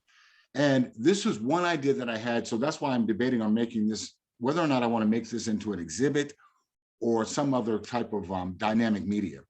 But the thing is, with the family tree idea, and again, that goes back to a user getting on this app or on this exhibit, finding a relative, and then finding out what disease that relative, who most likely is a slave, got, and why the person who's doing the using has the same kind of like, same disease basically. And so what I'm doing basically is the yellow parts, the yellow thing, excuse me, yellow Post-it notes are talking about the diseases, and then the culture being wiped out because of slavery and all these different things that are going on. And then up here talks about what's happening like right now in terms of high blood pressure. People have to go to work. Not everybody can stay home, and the bulk of the people who are catching, for instance, COVID-19 are Black people and also Latino people as well. So I'm basically putting in the reasons why this is happening, but also the historical reasons why it's happening as well, in terms of everyday indignities. Basically, racism can basically make you sick. And that's kind of like where I'm going with this, in terms of me trying to show what was happening back then and how it's related to what's going on right now. So that's why I kind of separated all of my sticky notes into colors, in terms of you guys being able to see whether or not those things are intertwined, in terms of why why do we have this inequality in healthcare? But the reality is that it goes back to slavery. It goes back to, and that's the reason why I want to start at the point of Reconstruction, at the end of slavery, where, for instance, this group was called the Freedmen's Bureau, that basically helped out free slaves in terms of food and finding a job and so on and so forth. So there was kind of like, they had to do something for people to survive. But at the same time, a lot of things got in the way of it, like the Ku Klux Klan and so on and so forth. So that's one of the reasons why I have all these different things going on. Let me just kind of go down here. And these are just kind of like, for instance, like right there, you see anti-vax groups spread false information. And these are the reasons why, for instance, black folks are afraid of the medical industry. They're afraid of another Tuskegee. They're afraid of Henrietta Lacks, another Henrietta Lacks, a woman whose cancer cells were taken by Johns Hopkins University and were used against her will, or more like used against without her permission. She was 30 years old. She was born in 1920. She died in 1951, and she was from Maryland.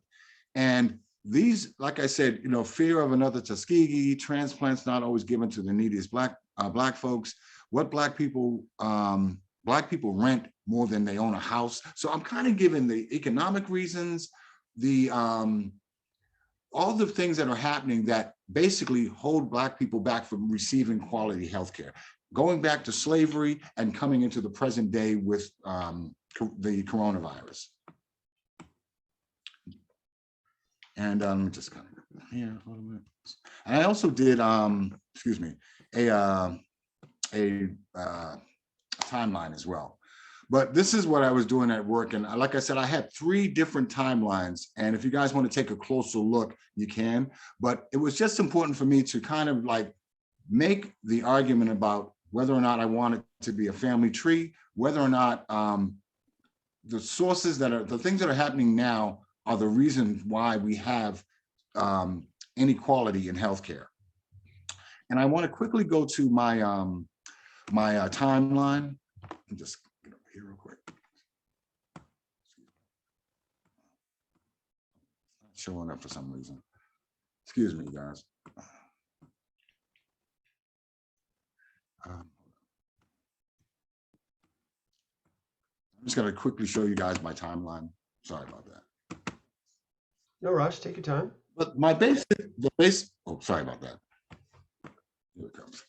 Okay. This is my timeline, you guys. And my timeline is just kind of like, it's really short right now. Because I'm just kind of. Chris, I'm sorry, I don't think we're seeing your timeline. Oh, you're not seeing it? Oh, sorry about that. Do you guys see it now?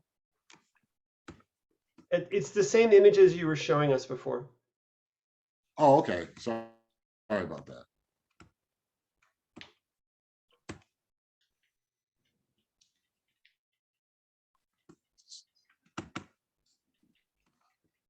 Maybe you need to stop sharing and share your entire desktop screen. Yeah. Yeah.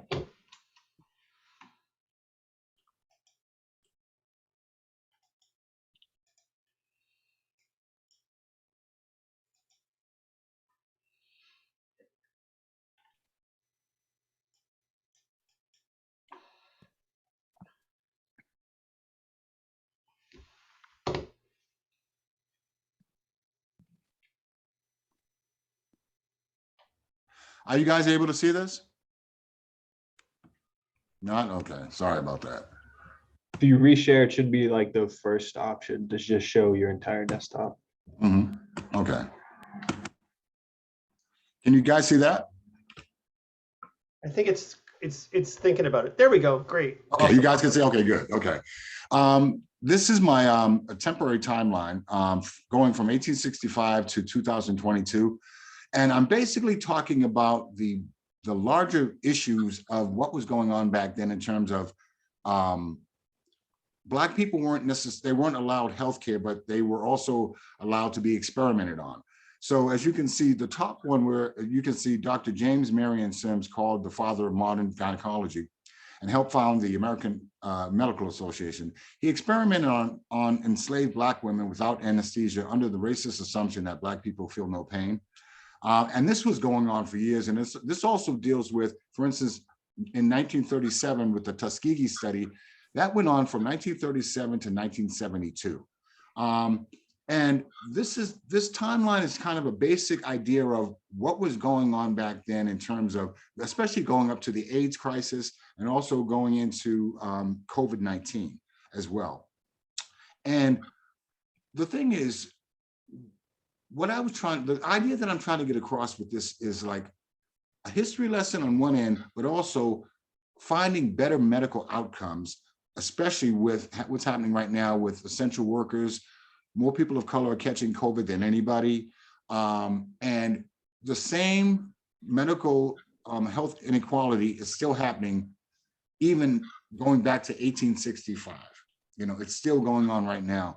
And and like, for instance, W.E.B. Du Bois, as you can see under 1906, he wrote one of the earliest publications on the disparities in health between Blacks and whites called The Health and Physique of the Negro American.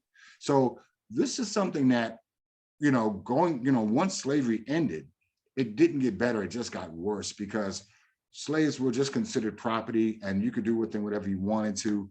And so again, this timeline is just kind of temporary in terms of me going from 1865 to 2022.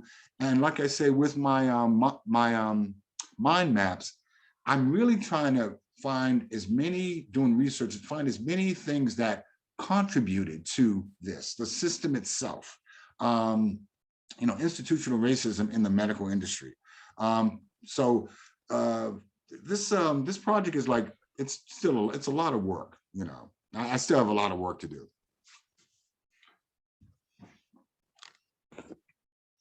Thanks, you guys. Great, thank you, Chris. I'm gonna stop sharing. Yeah. Okay, some comments for Chris?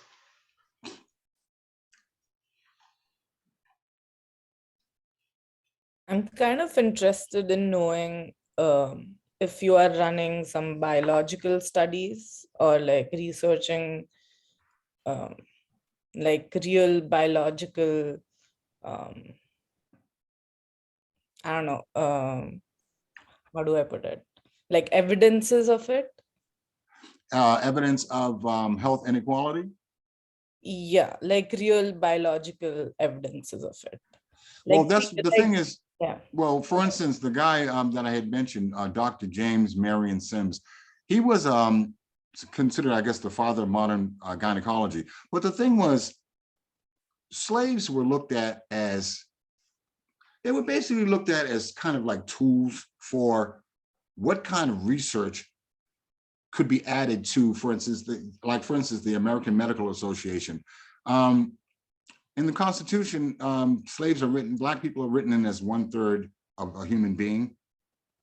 So what happens is that with slave owners and society in general, they're not looked at as human beings of having a brain. So that's one of the reasons why slavery was all over the place, because the thing was, they didn't need permission to do what they did to slaves.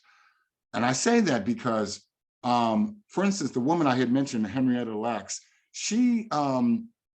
her cancer cells were used to advance medical biology, so on and so forth.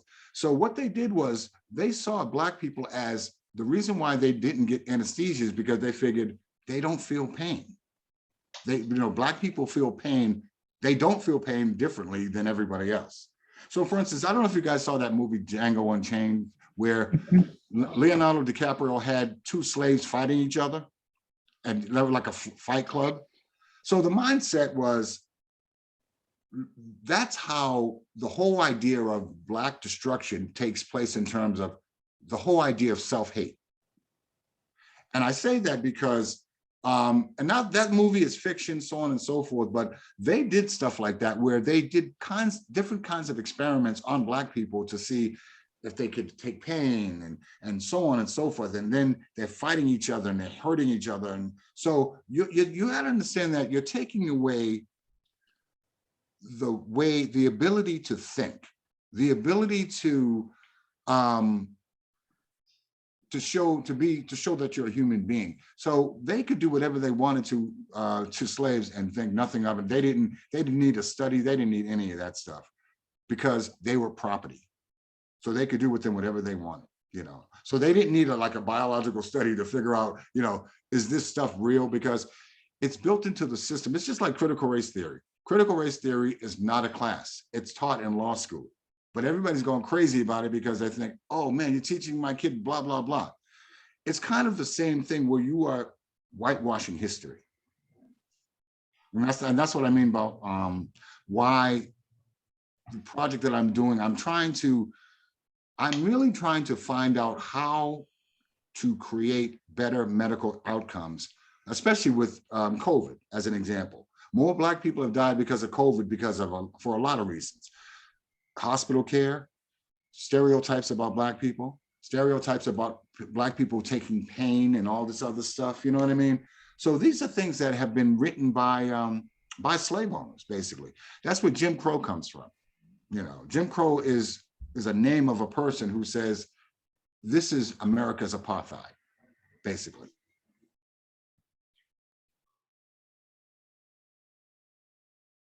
Chris, I think one of the interesting things that I heard you talk about was the idea that people to this day are still suffering from some of those bad decisions, and that other people are benefiting from those decisions or those, injustices and things like that.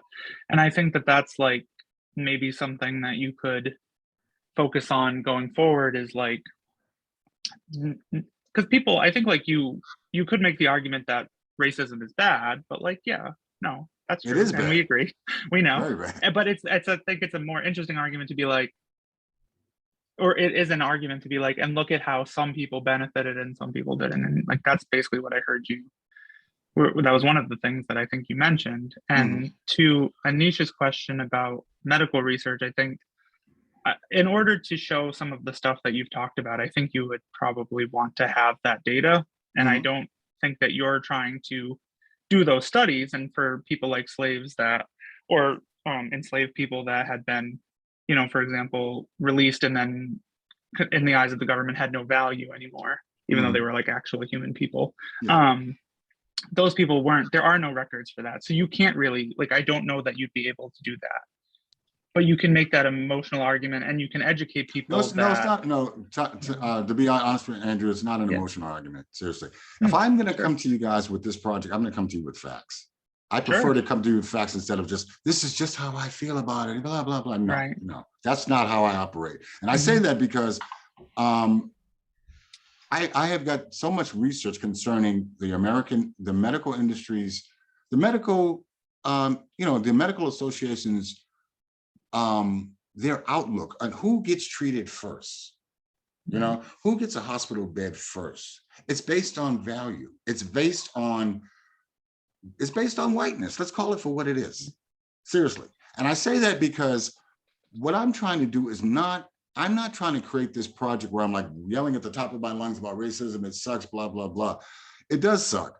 But at the same time, I feel I have to educate myself to find out what are the root causes of these inequities, you know what I'm saying? How is it built into the American system? I think that's where I'm kind of going with this and saying that just like buying a house, buying a house while Black, swimming while Black, this shit is real. I mean, I'm only being honest because I would prefer to come to you guys with facts instead of just this whole kind of like, oh man, this is bad, yeah. And that's the reason why I'm trying to find a way to do a project that deals with, why do we have these medical outcomes? Why do Black women, for instance, die giving birth more than everybody else? Why does that happen? Why do Black children automatically get put in special ed just like that? Chris, can I just, sorry to interrupt. Sure. Those questions are really excellent.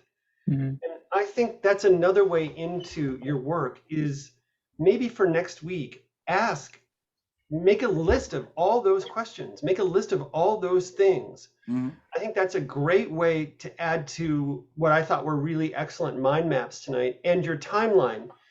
These visual documents that you're creating are really important. And I think they're certainly helping me to understand how systemic racism is. I mean, I've been learning this over and over and over again for the last 5 or 6 years. It's like every time you turn around, it's like it's systemic, but I'm always surprised at how deep it runs. Yeah, exactly.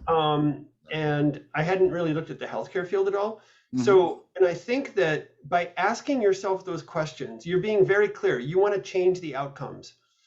But a lot of the medical community probably doesn't even know what the outcomes are. It's probably not taught in medical school. It's probably not a part of the curriculum of most big research universities either. It's probably not into the practicums that every doctor has to do in surgery. So I think like make a note of all those things. Then I think the other thing you could be doing is filling out that timeline even more.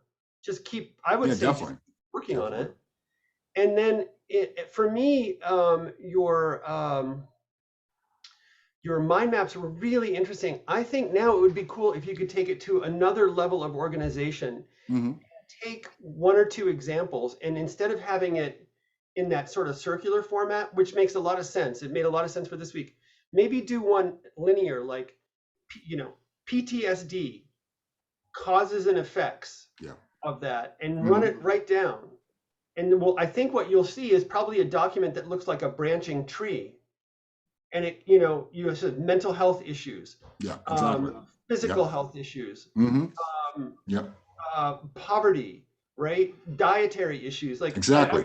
That's exactly that, Joe. You hit it right on there. That's exactly what I'm going after, and that's one of the reasons why, I decided I wanted to do three mind maps to show you the causes and the effects of PTSD and where it comes from. You know what I mean? Both in a historical sense, you know what I mean? In a historical sense, what brings on PTSD? When you see, as a slave, you see a child being laid up against a tree and getting whipped to death practically. Or when you see a pregnant mother lynched, you know what I mean? And they cut the baby right out it's insane. And I think that's kind of like where I'm going with this in terms of like the whole idea, what causes PTSD?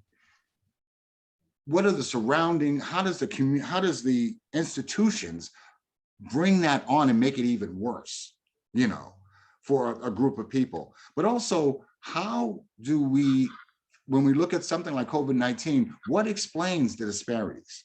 Yeah, no, I think you're asking what I mean? Yeah, I think you're asking all the right questions, and all these visual documents you're creating are really helping to fill that in. I think you made great progress this week. I think just keep pushing in the same direction for next week, and maybe bringing a little bit more structure to the mind map and showing those connections a little more clearly. And one way to do that, this is for everybody, is rather than tackling it all, which was great for this week. Don't get me wrong, it's excellent. But I know I had a great time doing the mind maps. When I can tell you're engaged with it, but now you might want to just go and take one thread and trace that one thread. Because when it comes to being a storyteller, it's hard to tell a lot of stories at once, but sometimes it's much easier to tell that one threaded story. And it seems to me that so many of those issues are present and are a result of the PTSD, excuse me. So really good stuff, man. I think really great. Thank you. Appreciate that. Thanks, you guys. All right. Thanks. Okay, Drew, you want to take us home tonight? Sure. I just want to say real quick, Chris, I also think that's great. I think everybody you talked, like nailed it on on their feedback. So not much to add there. But yes, let me Appreciate share. that. Thank you. Yes.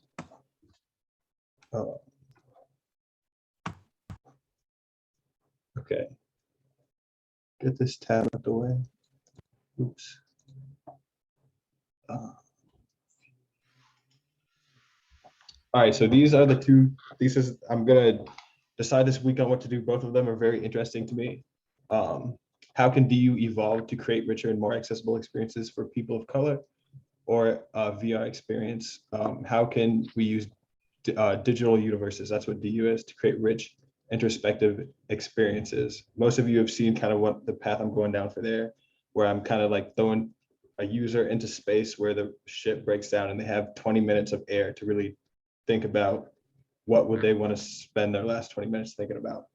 So the first thesis, why I'm interested in it, is because I kind of have experienced it, whether I know it or not, growing up through the games that I played, not just, you know, simulation games or like VR games that are becoming popular, but just throughout video games in general, like how accessible they were to people of color or were not.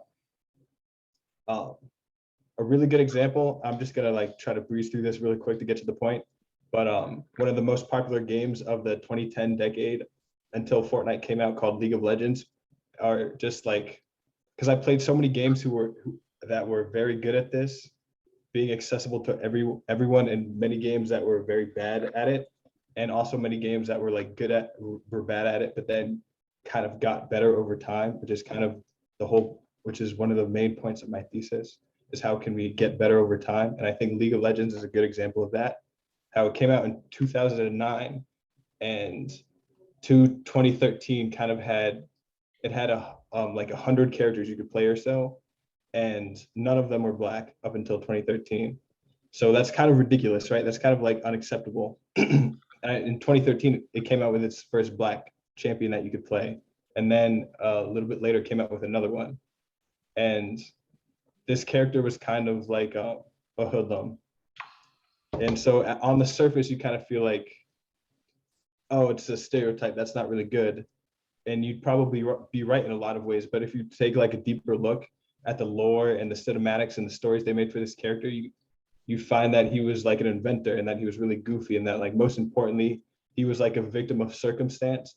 Like, he was a victim of the city that he grew up in, which a lot of people of color, they can relate to that. So that's kind of a big part of it, making games that the user can relate to. And it might not be like, oh, it's just a stereotype that it might seem like on the surface. And there's like so many examples of that. And the second one, this VR experience I'm working on, is important to me because I feel like it's also very good to like understand who you are. That's kind of always been my mantra, is that once you know who you are, you can do anything. If you don't know who you are, you can't really do anything. So that's very simplified, but just having a very good understanding of yourself is very important in life, I think. So if I could help a user do that, just like one person, I feel like that's one of the most important things that you can do. Why? What use would this have for the field? I think it's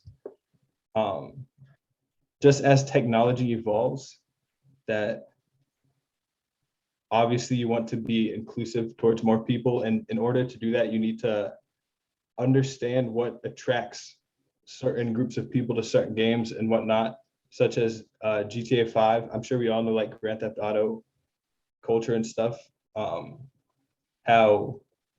What makes people of color play this game that's full of stereotypes and makes them want to assume the roles of like gangsters and like thieves, and white people are assuming the roles of like cops, and they're like playing in these settings. Is it all negative stereotypes? Is it part of them relating to the culture? So questions like that. And I also just feel like in the VR space, from what I've seen, there's not like a whole lot of games that really are just like surrounded around either mental health or introspection, or just like taking they're more like exciting, like actual video games, like action, adventure, party games, things like that.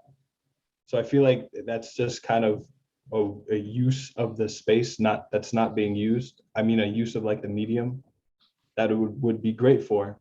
Because if you ask somebody a question, they can give you an answer, but if you like make them really put them in a situation where they could really feel the question, then they're going to be able to be not only honest with you, but more honest with themselves. So if you look at like a lot of the current games in VR, just like how games have been throughout the history of video games, they're kind of made by white men mostly. So naturally, they're kind of geared more towards white men. Like just for example, I have one of the more popular simulation games here, Sims. If you look up any like marketing picture for the Sims, they have like the one token minority character, and the rest is usually like white. Maybe they'll have like two, but that just kind of illustrates who the game's made for, like the target audience, you know? So that's something that I feel like is important to address. And if you look at like the state of VR games, this is the one game that I played on the Oculus Onward. They're mostly, and you look through the library, none of them are really like going that extra level to like really have like that meaningful impact on your life. So I've done like similar projects. I like creating like worlds, like world building and things of that nature. Most of you have seen the project that I created last semester, where I created like this kind of medieval world. I've also done projects around social causes, like how we present ourselves to the public versus how we feel on the inside, and kind of like illustrating that with portraits and stuff. One of the ways that I would practice my thesis on changing digital universes to be more accessible to people of color would be to interview popular streamers, such as streamers on Twitch who play games like GTA 5, and they like garner these large communities of people of color, and they all like role play as like gangsters and hoodlums and such, and ask them questions like well, they're here, like what attracts you to this game? Why do you play this? How do you relate to the stuff going on in this game and such? And then for the VR experience, I have something like,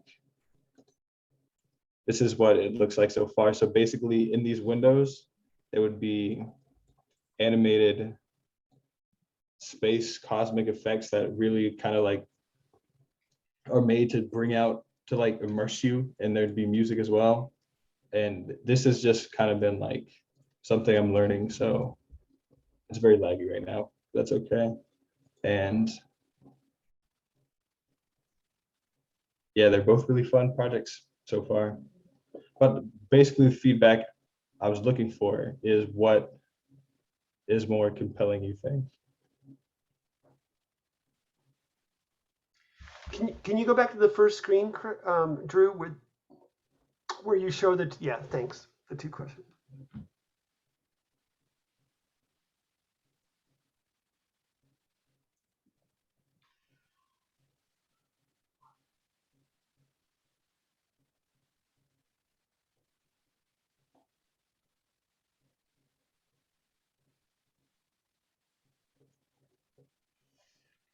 Can I just ask a question? Sorry, Simone. Go ahead, Simone. No, go ahead. Oh, I was just gonna ask if you'd heard about the piece of media where you start. I'll relate it back to your question, I promise. Where you start reading the story about a relationship, and there's no specifics about the people's names or their gender or their race. There's like no. It's just like, I spoke to this person, and then they really you follow their romance, and at the end it's kind of revealed that they were a homosexual couple, a gay couple. I don't remember if it was like a lesbian couple or a gay couple, but the point being that like it was a tactic used to sort of like humanize gay relationships for people who were not like respecting those spaces. And I think you have this wonderful opportunity to actually not have to choose. Like, I think if you use the tactic of the second question of putting people into this situation and humanizing the situation of being a character in an MMR, right? MMRP? I can't remember what the RPG, yeah. Thank you. I was like, I know what I'm talking about. I don't remember the acronym. And then humanize that character and then show the problems with that stereotypical character for a person. Like, find a way of connecting all of these things. You can answer both questions because you draw parallels between the POC experience and the human experience, like what parts are human, right? And what parts are specific to the POC experience. And because I was just thinking, it's like, well, I mean, the answer to the first one, my brain set felt simple initially. Like, my first thought was like, you just need more Black people creating characters for video games. Then I was like, that's not the right answer. That's the easy answer. What you really need is for people to stop viewing Black people as other. How do you do that? And you actually kind of stumbled upon a technique that's been shown to work. So I think maybe going in that direction, you don't have to abandon either. You can kind of create this marriage of both concepts if you want to. But I was very struck by how effective that sort of omission in order for empathy to occur prior to presentation of problem. It can be a very effective storytelling tool. Thank you. I'll think about that for sure.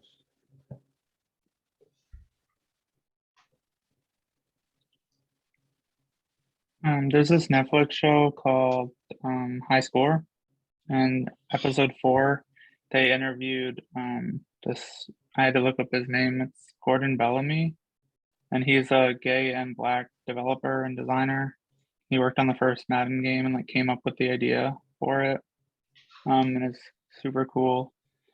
And I definitely recommend you check it out. He talks a lot about how, like, why that like intersection of his identity like directly influenced his video game like creations and why he was interested in creating those virtual worlds. Gordon who? I just posted in the chat. Bellamy. Thank you. Yeah, you should watch that episode of the show. It's really good. The show is really good itself.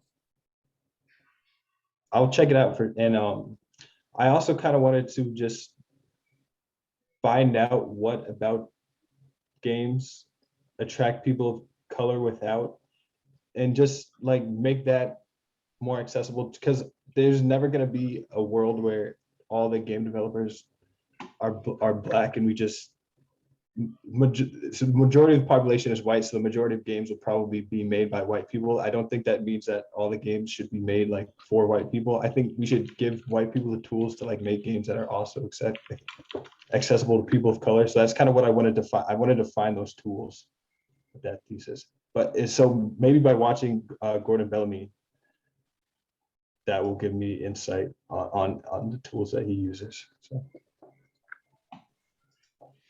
Drew, I think what's important about your project is the fact that you're not asking people to hire a Black designer.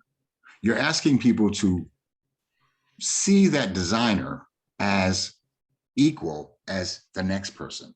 So I get the feeling, personally speaking, that that's not what you're looking for. You're talking about basically, for instance, Grand Theft Auto. They do market research on Grand Theft Auto and they bring out the worst stereotypes and they relate it to rap music, blah, blah, blah. But how is that experience helping designers of color? You know what I mean?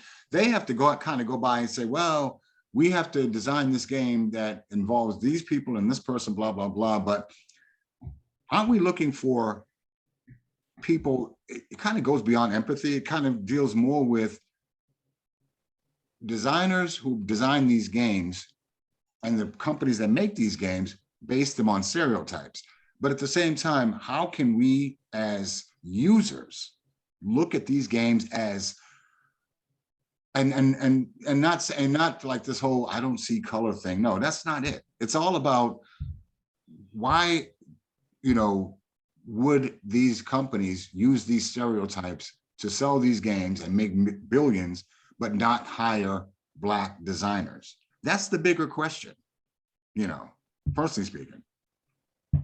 And that's why I see you going with this project, is not looking for that token designer, but looking for all around, how can designers of all shapes be hired and not looked at as that one guy that you hire. Oh yeah, he's going to design this game, yada, yada, but based on stereotypes that are clearly harmful.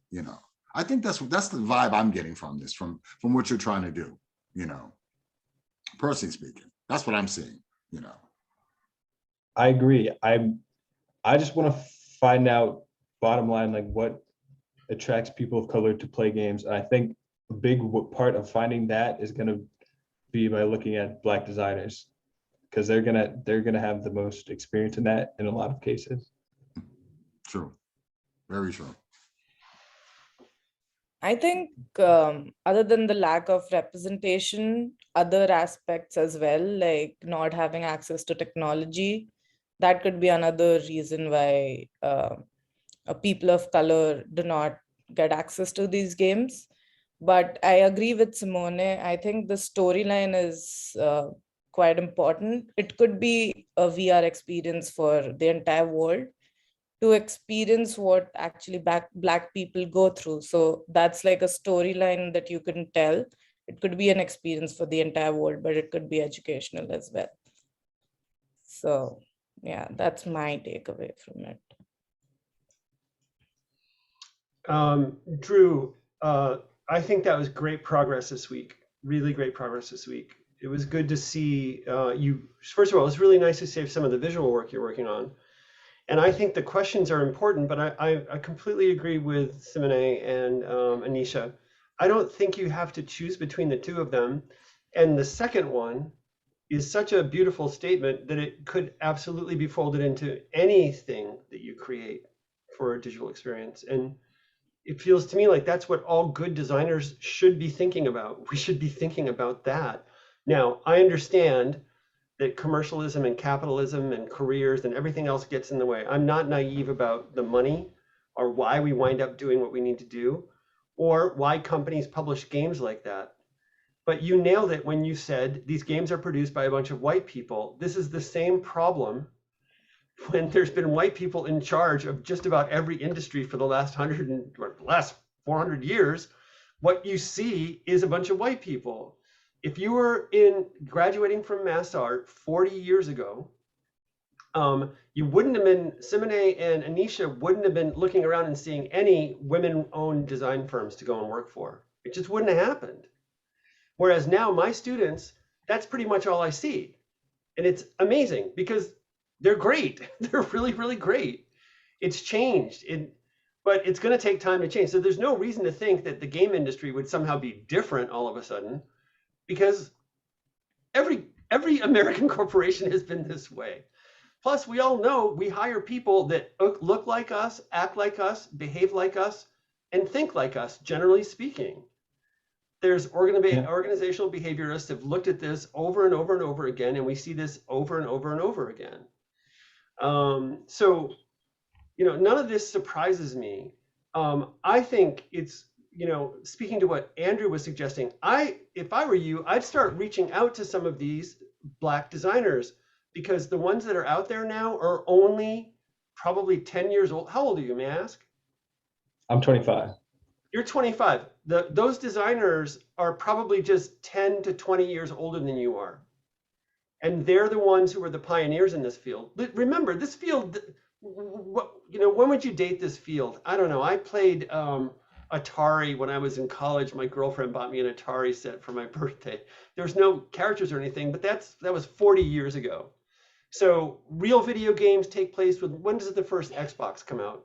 1999? I don't know. 2002? I don't know. Do the math. My point is, do the math and look around, because the Black designers that are working on games are still out there doing it now. You can get in touch with them. I bet you they'd be delighted to talk to you. Some of them would be anyway. and you'd learn so much from them. It would be amazing.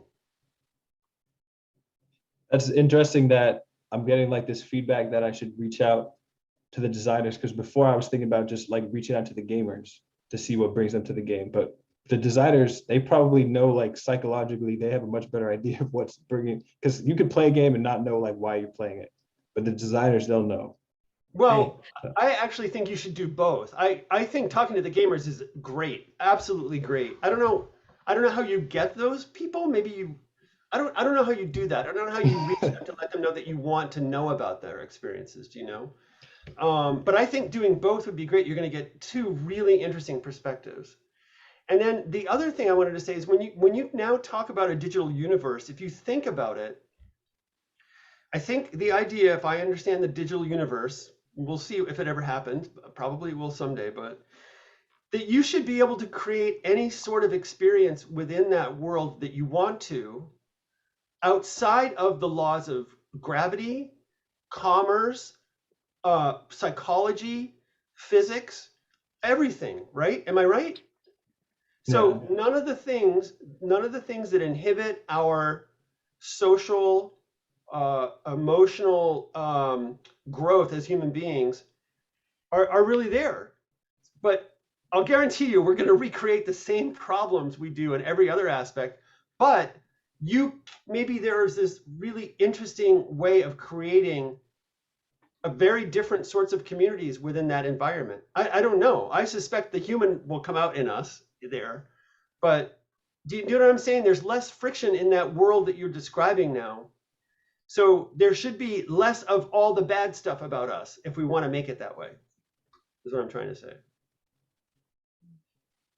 It's fascinating. You know, as you were talking, I was thinking about when I came of age in the 1970s and the Black characters I saw on TV. And I could only think of one. And it was a pimp from, it was Huggy Bear from Starsky and Hutch. And then I had to look, I know, it's embarrassing, I know. And then I had to look back and I had to remember, what were the other shows with Black people on television? And I'm like,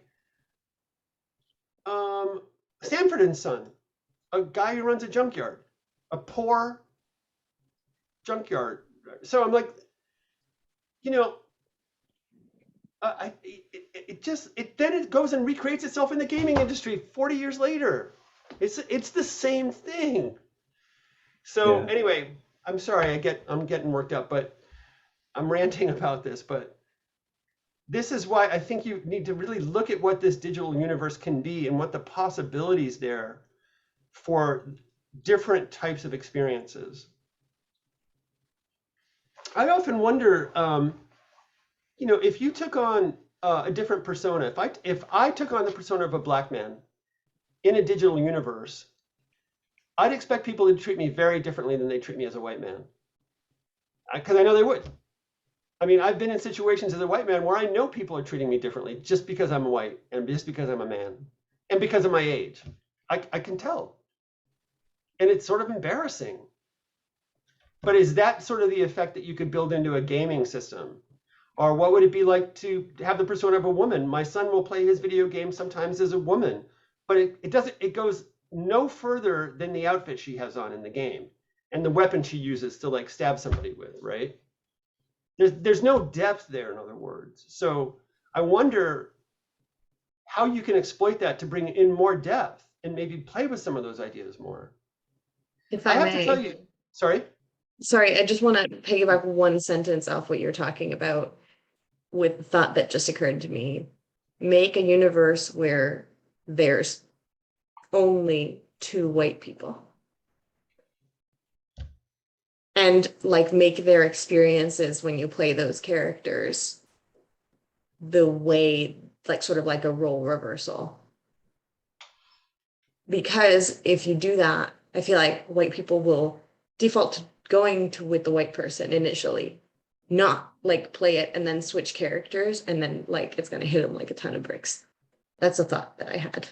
Thank you. I'm sorry. There's 2 white people, but they are. It's as if they're Black people, or I don't. That's one option where it's Okay. like they are the minority and they also experience the experience of the minority. So like, my bad, I did not explain that very well. Create a universe where the majority is Black people and there's Okay. in the characters that they can play two white people, a man and a woman. And like, if you can even do the nuances, right, of like the experiences that a Black woman would have, the experiences that a Black man would have, and then a white woman would have, and a Black woman would, or a white man would have. But like, just do the race reversal so that like people don't think about it. You can even make it like part of the plot where at the end there's like a debrief. I thought. Yeah, I'm just thinking of it like instead of making it a spaceship, it's like a dimensional transporter ship or something, and then through the windows you kind of like get the view of a different experience, kind of like a movie, but you're just like in somebody else's mind or something. Drew, Mhm. that's exactly the kind of situations that Hassam had done in his project that you and I discussed last week together. Do you remember? He was the immigrant, the Iranian who had been targeted coming through customs and things like that. Yes, yes, yes. Yeah, yeah. Yeah. It's a really powerful way of thinking about it. There's lots of powerful ways of thinking about it, but you're asking, in my opinion, absolutely all the right questions. Yeah, because that's exactly what I want. I want it to be powerful. I don't want to just say it. I want people to feel it, you know? That's the difference, and it's too often said. And so when someone says something as inane as "I don't see color," that's because they have no idea of what the problem is. They Yeah. can't possibly begin to understand the problem if they could say something so superficially inane. Because it's just too complicated. It's more complicated than that. It's much more complicated than that. So great stuff, That's man. like with me, Joe. I'm kind of like in the same bag where it's like COVID-19 is what's drawing me to this project, to be Yeah. honest. I say that because when you read the statistics and you read like, who's dying and who's not getting treated. And I'm going back to at the beginning when it first happened, never mind now, but when it first, when it first happened. And that's what's kind of drawing me to this project to talk about, like, if it's this bad now with this pandemic, imagine what it was like during 1918 during the influenza pandemic. It was a mess. It was just a mess. You couldn't go see a doctor anyway. Everything was segregated. It was Jim Crow. So imagine what it was like back then in 1918 compared to right now. Why don't we didn't talk about this before, but you ought to write up a comparison of maybe what it was like for a Black person then and now with COVID, and look at the similarities and the contrasts. Exactly. I didn't really think about that. Mm-hmm. Exactly. That would be a really good case study, I think, for you to do. Mm-hmm. All right. So just to finish up, Drew, great work tonight. Thank you. You guys, I'm so thrilled. It's been such a pleasure because every single week I feel each of you are making these huge strides. I don't always expect it every week, but I'm getting used to it now. So you're gonna have to just keep up the good work, I guess. No, I can tell you're all really engaged. It's great to hear you think about these things this way. It's really great. All right. Anything else for tonight? All good stuff. So so next week, your second assignment is due. How's that going? Has everybody met with Greg yet? Simone, I recognize that look. I got to meet him again tomorrow at 11 o'clock. Somehow I missed the like, hey, get started on this prompt.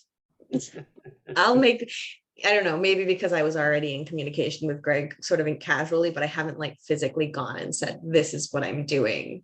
Why don't you try to do it? I'll do that. Yeah, I just didn't, that's my face of being like, oh, I didn't realize that was happening now. But I'm much more interested in seeing you guys continuing to develop your own work. And so I think it's probably really valuable for all of you to meet with Greg anyway. But if you run into a problem in getting it done by next week, it's fine to take another week with it. I'm not really concerned about it. I think of these assignments as just being tools to help you continue to develop your project ideas and your thesis research. If there are better tools that you're developing yourself, that's even better. Do you know what I mean? I don't want it to be like Joe said, we've got to do this, we got to do that, we got to do this. The whole point is just to help you develop your own ideas. If it's not helping, it's not helping. We're not going to do it. Yeah? All right. Great. Well, awesome work tonight. Thank you. Thank you, Joe. Yeah, Thank great you. to see you all. I'm happy to meet with you individually next week, anytime if you'd like. But I think next week we decided individual meetings again, right? Let's see. That's what the calendar says. Yeah, so I'll do that. Is it possible if I started the individual meetings earlier, could some of you come before 6? Yes. Okay, oh, okay. Like if I started at 5 or 4, and then every half hour, something like that. Joe, which day would this be on? Well, I'm just Next thinking Thursday to keep it Oh, okay. simple. Okay, that's cool. Yeah, I'm good with that. I'd actually appreciate that. Yeah. Okay. Is that all right with you, Andrew? If you met after, what time do you? I don't want to pull anybody out of work though. Anytime after 5 is fine. Oh, okay. Okay. All right. All right. So I will send you guys a sign up sheet. All right. But if you'd like to meet, otherwise, I'm happy to meet with you. Just let me know. We'll set something up. Okay. Say I might need 2 meetings next week. I can handle that. I already had my first. Okay, great. Okay. Okay, guys. Have a great week. Thanks. Love the Bye, conversation. guys. Good night, everybody. Good night. Thank you, everybody. Yeah, I think I just need an actual review once I finish